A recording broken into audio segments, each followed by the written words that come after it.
Viewers அனைவருக்கும் வணக்கம். இது நம்ம சேனல் க்ரோ எக்ஸ்பர்ட். நேத்துக்கான மார்க்கெட் அப்டேட் பத்தி தான் இந்த வீடியோல பார்க்க போறோம். ஜென்ரலா மார்க்கெட் அப்டேட் வீடியோ போறதுக்கு முன்னாடி ஒரு சின்ன டிஸ்க்ளைமர். மார்க்கெட் அப்டேட் வந்து நம்ம காலையில மேக் பண்ணி போடுறோம். பிகாஸ் ஆஃபீஸ் டைமிங் முடிச்சுட்டு வந்து பண்றதுக்கு கொஞ்சம் டஃபா இருக்கிறதுனால ஸோ வியூஸ் வந்து ஜென்ரலாவே கம்மியாக தான் போகுது. ஸோ கொஞ்சம் கோச்சிக்காம கோஆப்ரேட் பண்ணி மார்க்கெட் அப்டேட் வீடியோவும் பார்த்துட்டு உங்கள் ஆதரவை தர வேண்டும் என்று தாழ்மையுடன் கேட்டுக்கொள்கிறோம். ஸோ ஓவரால் மார்க்கெட் வந்து நேத்துக்கான நாளில் வந்து சரிஞ்சு கீழே விழுந்திருக்கு. இதுக்கு பின்னாடி நிறைய ரீசன்ஸ் இருக்கு. லைக் டாபர், மீஷோ, பேடிஎம், எல்ஐசின்னு சொல்லிட்டு அடுத்தடுத்த பிசினஸ்ல நிறைய ஸ்ட்ராட்டஜிக்கலான சேஞ்ச் நடத்ததுனால பிசினஸே ரிஸ்கா இருக்கு. ஸோ ப்ராஃபிட் புக் பண்றதுக்கான எக்ஸாக்ட் டைமிங் சில ஸ்டாக்ஸ்ல இருக்கு. அதை பத்தி டீட்டெயிலா பார்க்க போறோம். வீடியோ ஸ்கிப் பண்ணாம ஃபுல்லா பாருங்க. இது வரைக்கும் நம்ம சேனலை சப்ஸ்கிரைப் பண்ணாம பார்த்துட்டு இருக்கீங்கன்னா share market, wealth creation, mind set, growth ரிலேட்டடான கண்டென்ட் தெரிஞ்சுக்கணும்னா நம்ம சேனலை மறக்காம சப்ஸ்கிரைப் பண்ணிருங்க. ஓவரால் டிஸ்க்ளைமர், நாம என்டையர் சேனல்ல எடுக்கிற எல்லா வீடியோவுமே எஜுகேஷனல் பர்பஸ் காண்டி மட்டுமே, ஸ்டாக்கை ப்ரொமோட் பண்றதுக்காண்டி நம்ம பண்றது கிடையாது. மார்க்கெட் வியூ பொறுத்த வரைக்கும் மார்க்கெட் அப்படியே பாசிட்டிவா ஏற மாதிரி ஏறி இன்னைக்கான நாள்ல வந்து கீழே தான் விழுந்திருக்கு. இதுதான் லாஸ்ட் 5 நாளோட மார்க்கெட் சீசனோடது. நீங்க பாத்தீங்கன்னா 29 ஜூலைல இருந்து பாசிட்டிவா ஆகி இன்னைக்கான நாள்ல டிப் ஆயிருக்கு. சென்செக்ஸுமே அதுதான் குறிப்பிடுது. ஸோ இந்த மார்க்கெட் சென்டிமெண்ட் வந்து இன்னைக்கான நாள்ல சைட்வேஸா இருந்திருக்கு. செக்டார் வைஸ் பாத்தீங்கன்னா மீடியா வந்து 2% கிட்ட அப்பு, மெட்டல் 0.91% அப்பு. மீதி எல்லாமே இன்னைக்கான நாள்ல போட்டு பொலன்னு பொழந்துட்டாங்க. என்னோட போர்ட்ஃபோலியோமே இன்னைக்கான நாள்ல கொஞ்சம் நெகட்டிவா இருக்கு. நேத்துக்கான நாள்ல என்னோட போர்ட்ஃபோலியோ வந்து சம்வே பை பிளஸ் 10,000 கிட்ட இருந்துச்சுன்னு நினைக்கிறேன். இன்னைக்கான நாள்ல நெகட்டிவா இருந்துச்சு. நான் பெருசா உள்ள போய் பார்க்கல. கீ நியூஸஸ் எடுத்து பார்த்ததுல policy and economic point of வியூல ஓவரால் இந்தியாவோட ஆர்பிஐ ரெப்போ ரேட் மீட்டிங் நடந்து முடிந்தது. இதுல வந்து கவர்னர் சஞ்சய் மல்ஹோத்ரா என்ன சொல்லியிருக்காருன்னா, 5ஆம் தேதி பிரஸ் ரிலீஸ் இருக்கு, ரெப்போ ரேட் வந்து 5.25ல ஹோல்ட் பண்றோம்னு சொல்லிட்டு இப்போதைக்கு எந்த ஒரு சேஞ்சும் இல்லைன்னு சொல்லிட்டாரு. ஜூலையோட ரீட்டைல் இன்ஃபிளேஷன் பொறுத்த வரைக்கும் 4.38% டிக்ளேர் பண்ணியிருக்காங்க. Above 4% target. RBI already revised inflation for the financial year 2027 பொறுத்த வரைக்கும் 5.1 டிக்ளேரே பண்ணிட்டாங்க. ஸோ இன்ஃபிளேஷன் ரேட்டுக்கும் இவங்க கொடுக்குற ரெப்போ ரேட்டுக்கும் பெருசா எந்த ஒரு டிஃபரன்ஸும் இல்லை. இப்போதைக்கு அவங்க வந்து வட்டி விகிதத்தை கூட்டல அப்படின்னா சேலஞ்சா இருக்க போது நிறைய இன்வெஸ்ட்மெண்ட்ஸ் எப்படி பண்ண போறாங்கன்னு தெரியல. ஸோ ருப்பியை டிஃபெண்ட் பண்றதுக்காண்டி இந்த ஸ்டாண்ட் எடுத்திருக்காங்கிற மாதிரி வச்சுக்கலாம். டாக்ஸேஷன் பாயிண்ட் ஆஃப் வியூல நம்ம ஃபினான்ஸ் மினிஸ்டர் நிர்மலா சீதாராமன் மொத்தம் ஒரு 3 விஷயத்தை ப்ரமோட் பண்ணியிருக்காரு. ஒன்னு, ஃபாரின் கேபிட்டல் இன்வெஸ்ட்மெண்ட் அட்ராக்ட் பண்றதுக்கான பாலிசிஸ் எடுத்துட்டு வர போறாங்க.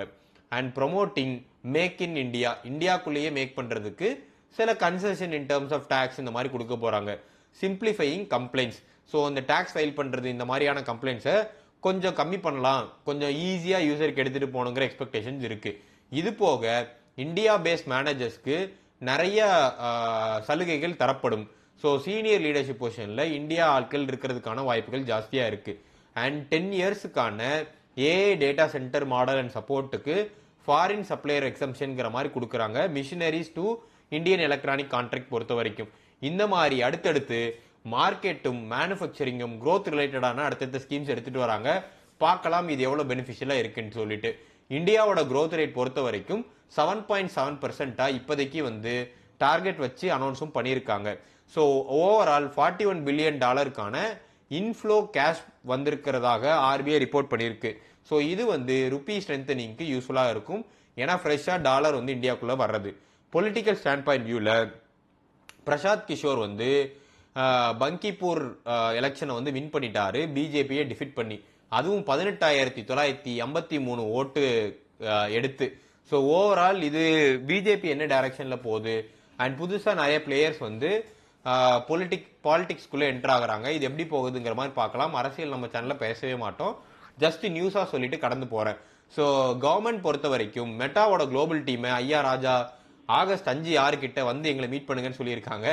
இதுக்கு பின்னாடி இருக்கிறது இந்தியாவோட டிஜிட்டல் அட்வைசிங் எக்கோசிஸ்டமை இன்னும் ரெகுலேட்டரி நாம்ஸ் போட்டு ஸ்ட்ரென்தன் பண்ண போறதா சொல்றாங்க.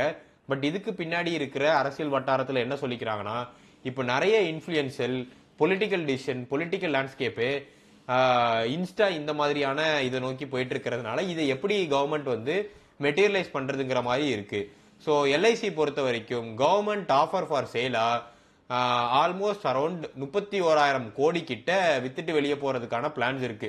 அவங்க இப்போதைக்கு 21,200 கோடி கிட்ட இதை வந்து அனௌன்ஸ் பண்ணியிருக்காங்க. 31,000 கோடி கிட்ட ஓவரால் வந்து சப்ஸ்கிரிப்ஷன் கிட்ட போயிருக்கு. ஓவரால் இப்படி இதனால இன்னைக்கான நாள் எல்ஐசி 8% க்ளோஸ். இப்படியே போச்சுன்னா எல்ஐசி வந்து ஒரு பிரைவேட் ஃபண்டட் கம்பெனியா மாறதுக்கான வாய்ப்பு இருக்கு. பட் என்ன பொறுத்த வரைக்கும் லாங் டேர்ம்ல நான் அதை பாசிட்டிவா பாக்குறேன். ஏன்னா கவர்மெண்ட் கீழே ஒரு ஸ்டாக் இருக்கிறப்ப அதோட வேல்யூ உண்மைக்குமே ட்ராப் ஆகி தான் இருக்கும். லைக் எஸ்பிஐ பேங்க் எடுத்துக்கோங்க, நல்ல ஆப்ரேட்டிங் பேங்க். பட் கவர்மெண்ட் பேங்க்குங்கிறதுனாலவே நமக்கு ஒரு காஷியஸ் கால் எடுக்கணும். ஏன்னா கோல்ட் லோன் தள்ளுபடி, அந்த தள்ளுபடி, இந்த தள்ளுபடின்னு போயிடும். ஸோ அதே மாதிரி எல்ஐசியுமே நம்மளோட காசை வச்சு நிறைய இடத்துல வந்து கவர்மெண்ட் வந்து ஃபண்டிங் போட்டு பண்ணிட்டு இருக்காங்க. ஸோ இது ஒரு பாயிண்ட் ஆஃப் வியூல பாசிட்டிவா நான் பாக்குறேன். யூஎஸ் ஈரான் டென்ஷன் பொறுத்த வரைக்கும் இன்னும் அப்படியே கண்டினியூ ஆயிட்டு இருக்கு. ஈரான் வந்து எக்ஸ்பிளிசிட்டாவே மறுத்துட்டான், எனக்கும் இந்த யூஎஸ்க்கும் சம்பந்தமே கிடையாது, ஸோ இவன் சொல்றதெல்லாம் கேட்க முடியாது, வார் தான் சொல்லிட்டு. ஸோ செக்டார் வைஸ் அப்டேட் பார்த்தப்ப ஃபுட் ரெகுலேட்டரி அத்தாரிட்டி வந்து டாபரோட நிறைய ப்ராடக்ட்ஸ் வந்து ப்ராகிபிட் பண்ணிட்டாங்க. ஹனி, கவுகி, எடிபிள் ஆயில்னு சொல்லிட்டு. இதுக்கு பின்னாடி இருக்க ரீசன் டாபர் நிறைய இடத்துல 100% நேச்சுரல், 100% பியூர், 100% பியூரிட்டின்னு சொல்லிட்டு பிராண்ட் பண்றாங்க. 100% டெண்டர் கோகனட் வாட்டர்னு சொல்லிட்டு 100%ங்கிறத நீ எப்படி லேபிள் பண்ணலாம் அப்படிங்கிற ஒரு கிளைம்ல வந்துருச்சு. ஸோ டாபர் வந்து நானுமே நோட்டீஸ் பண்ணி வச்சிருக்கிற ஒரு ஸ்டாக்கு. ஸோ என்னை பொறுத்த வரைக்கும் டாபரை நீங்களும் ட்ராக் பண்ண ஆரம்பிங்க. 4% கிட்ட ஸ்டாக் வந்து இன்னைக்கான நாளில் விழுந்திருக்கு. 3.some%. ரஃபா 4ங்கிறது ஈஸியாக ஞாபகம் வச்சுக்கிறதுக்காண்டி வச்சிருக்கேன். ஸோ டாபர் இன்னும் கீழே விழுந்து வேல்யூவேஷன் பெட்டரா வந்துச்சுன்னா அதை நம்ம எடுத்துக்கலாம். ஏன்னா என்ன பொறுத்த வரைக்கும் 100% நேச்சுரலா இருக்காங்கிற லேபிள் பார்த்துலாம் நான் இது வரைக்கும் வாங்கின மாதிரி தெரியல. என்ன மாதிரியான கன்சியூமர்ஸ் நிறைய பேர் இருக்காங்க இந்தியாவில். ஸோ அந்த பாயிண்ட் ஆஃப் வியூல இது டாபர் ஈஸியாக ஓவர் கம் பண்ணிடுவாங்க. மார்க்கெட் பாயிண்ட் ஆஃப் வியூல டாபர் எப்படி இதை அப்ரோச் பண்றாங்கிறது தெரியலங்கிற ரீசனால ஸ்டாக்கை போட்டு இறக்கிருக்காங்க. ரியல் எஸ்டேட் ஸ்டாக் தான் இன்னைக்கான நாளில் வேர்ஸ்ட் செக்டார் பெர்ஃபார்மர். டிஎல்எஃப் மட்டும் பொறுத்த வரைக்கும் ப்ரீ சேல்ஸ் growthம் வீக்கரான கேஷ் கலெக்ஷனும் இருந்ததுனால ப்ராஃபிட் புக்கிங் ஹெவியா நடந்திருக்கு. -2.39% கிட்ட ஓவரால் டவுன் செக்டாரே. சுப்ரீம் கோர்ட் பொறுத்த வரைக்கும் ஐஎக்ஸ் ஷேர்ஸ் வந்து நான் ரொம்ப முன்னாடி சொல்லியிருந்தேன், மோனோபோலியா இருக்காங்க எனர்ஜி எக்ஸ்சேஞ்ச் ட்ரேடிங் பொறுத்த வரைக்கும் சொல்லிட்டு. இப்போ கவர்மெண்ட் வந்து இதை சென்ட்ரல் எனர்ஜி ரெகுலேட்டரி கமிட்டியா ஏதோ ஒரு அசோசியேஷன் இருக்கு, அந்த அசோசியேஷனோட கப்புள் பண்ண ட்ரை பண்றாங்க. இப்படி கப்புள் பண்ணிட்டாங்கன்னா இவங்களுக்கு இருக்கிற அந்த பிசினஸ் மோட் வந்து அடி வாங்கிரும். ஸோ ஐஎக்ஸ்ல தான் ஒருத்தர் எனர்ஜி பிட் பண்ணி வாங்கணுங்கிறது அவசியம் இருக்காது. பிரைசிங்கும் வால்யூம் அட்வான்டேஜுமே நிறைய பேருக்கு தெரிஞ்சிருங்கிற ரீசனால ஐஎக்ஸ் வந்து ஒரு கோர்ட்ல கேஸ் போட்டிருந்தான். சுப்ரீம் கோர்ட் கேஸ் நிக்காது, இது இன்னும் பிரிலிமினரி ஸ்டேஜ்ல இருக்குன்னு அடிச்சு பத்திட்டாங்க. ஐஎக்ஸ்ல நான் தான் பொசிஷன் எடுக்க சொல்லி முன்னாடி சொல்லியிருந்தேன். அப்பவுமே அந்த ஸ்டாக்கோட ரிஸ்கா நான் இதை சொல்லியிருந்தேன். கவர்மெண்டோட பாலிசி நாளை பின்ன மாறிடுச்சுன்னா இந்த ஸ்டாக்கை நீங்க ஹோல்ட் பண்றதுல எந்த ஒரு நீடும் இருக்காதுன்னு சொல்லிட்டு ஈவன் நானுமே ஐஎக்ஸ்ல ஒரு சின்ன போர்ஷன் எடுத்து வச்சிட்டு இருக்கேன். ஸோ ரிஸ்க் எப்படி போகும்னு தெரியல. ஸோ என்ன பொறுத்த வரைக்கும் ப்ராஃபிட்ல இருந்தீங்கன்னா மொத்தமா கூட புக் பண்றது பெட்டரான ஆப்ஷனா இருக்கும். இல்ல பிரச்சனை இல்லை ப்ரோ, லாங் டேர்ம் ஹோல்ட் பண்ணலான்னு இருக்கீங்கன்னா நீங்க அதை ஹோல்ட் பண்ணலாம். ஸோ ஓவரால் ஸ்டாக் இழுத்துட்டு மூடுற அளவுக்கு பிரச்சனை இல்லை, அவங்களோட பிசினஸ் மோட் அடி வாங்குது. மெட்டல்ஸ் பொறுத்த வரைக்கும் இன்னைக்கான நாளில் ஓவரால் கிரீனா இருந்திருக்கு 0.91%. நிஃப்டி அதுக்கு பின்னாடி இருக்கிறது ஹிண்டல்கோ தான். ஹிண்டல்கோ தான் இன்னைக்கான நாளில் பையிங் அக்ராஸ் மெட்டல்ஸா இருந்த ரீசன்னால ஓவரால் யூரோப்பியன் மைனிங் ஸ்டாக்ஸ் அகேன்ஸ்டா இதுவுமே மூவ் ஆயிருக்கு.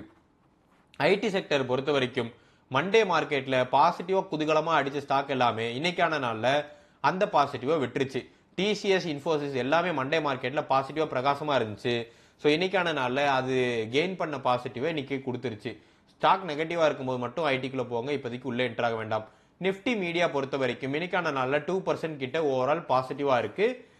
செக்டரல் அப்டேட்டா ஜி மேல ஒரு கோர்ட் கேஸும் இருக்கு. இப்போதைக்கு ஜி தவிர்த்து மற்ற ஏதாவது பாசிட்டிவான ஸ்டாக் இருக்கான்னு பார்க்கலாம். பட் நான் மீடியால எந்த ஒரு ஸ்டாக்கும் ஹோல்ட் பண்ணல. ஆர்டர் புக் பொறுத்த வரைக்கும் கேஇசி இன்டர்நேஷனல் வந்து 6,300 கோடிக்கான புது ஆர்டர் புக் வந்திருக்கு. ஸோ இதனால இந்த ஸ்டாக் பாசிட்டிவா மூவ் ஆயிருக்கு. Cables and electrical equipments point of வியூல KA industries +6.3% up, CG power +5.6% up. So overall இன்னைக்கான நாள் கேபிள் அண்ட் எலக்ட்ரிக்கல் இண்டஸ்ட்ரிக்கு பாசிட்டிவா இருந்திருக்கு. அப்போலோ ஹாஸ்பிட்டல்ஸ் பொறுத்த வரைக்கும் பாசிட்டிவா மூவ் ஆயிருக்கு 2.61% கிட்ட. ஸோ மற்ற ஃபார்மா ஸ்டாக்ஸ் எல்லாமே டிக்ளைன் ஆயிருக்கு ஆல்மோஸ்ட் அரௌண்ட் 0.24% கிட்ட. ரெயின்போ சில்ட்ரன்ஸ் பொறுத்த வரைக்கும் Q1 ரெவன்யூவா 33% கிட்ட ஓவரால் போட்டிருக்காங்க. மும்பை என்ட்ரியும் ஆந்திர பிரதேஷ்ல எக்ஸ்பென்ஷனும் பிளான் பண்ணியிருக்காங்க. இது ரெயின்போ சில்ட்ரன்ஸ்க்கு ஒரு பெட்டரான க்ரோத் பாயிண்ட் ஆஃப் வியூவா தெரியுது. கார்பரேட் ஆக்ஷன்ஸ் பொறுத்த வரைக்கும் LIC offer for sale 6.5% of அவங்க கவர்மெண்டோட ஸ்டேக்கை ஆஃபர் ஃபார் சேலாக வெளியே விடுறாங்க. ஆல்மோஸ்ட் அரௌண்ட் 31,000 கோடி கிட்ட. ஸோ இது லிக்விடேஷன் அண்ட் பின்னாடி எல்ஐசி எப்படி போய் முடியுங்கிற பேனிக்னால ஆல்மோஸ்ட் அரௌண்ட் 8% கிட்ட கிராஷ் ஆகி விழுந்திருக்கு. ரஃப்லி 10 to 11% கிராஷ் ஆகி அப்புறம் 8% கிட்ட செட்டில் ஆச்சு.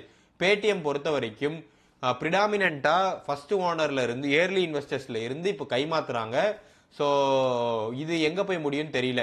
சேஃப் பார்ட்னர்ஸ் வந்து எலிவேஷன் கேபிட்டல் இந்த மாதிரியான நிறைய செல்லிங் காம்பினேஷன் நடக்குது. ஆல்மோஸ்ட் 2.3% ஆஃப் தேர் ஸ்டேக்கை வந்து பேடிஎம் கைமாத்த ட்ரை பண்றாங்க. மீஷோவும் அதே மாதிரியே. ஸோ மீஷோ பாயிண்ட் ஆஃப் வியூலையுமே இதே மாதிரி பிளாக் டீலா 10.48 crores ஷேர் எக்ஸ்சேஞ்சுக்கான கை குலுக்கல் நடந்து விட்டது. டாபர் வந்து கிளாரிபிகேஷனுக்கு அப்புறம் தான் எப்படி போகும்னு தெரியல. பட் டாபர் உண்மைக்குமே கீழே விழுந்துச்சுன்னா கன்சிடர் பண்ணி வைங்க. ஒரு நல்ல கம்பெனி மார்க்கெட்ல சர்வே ஆவாங்க கண்டிப்பா.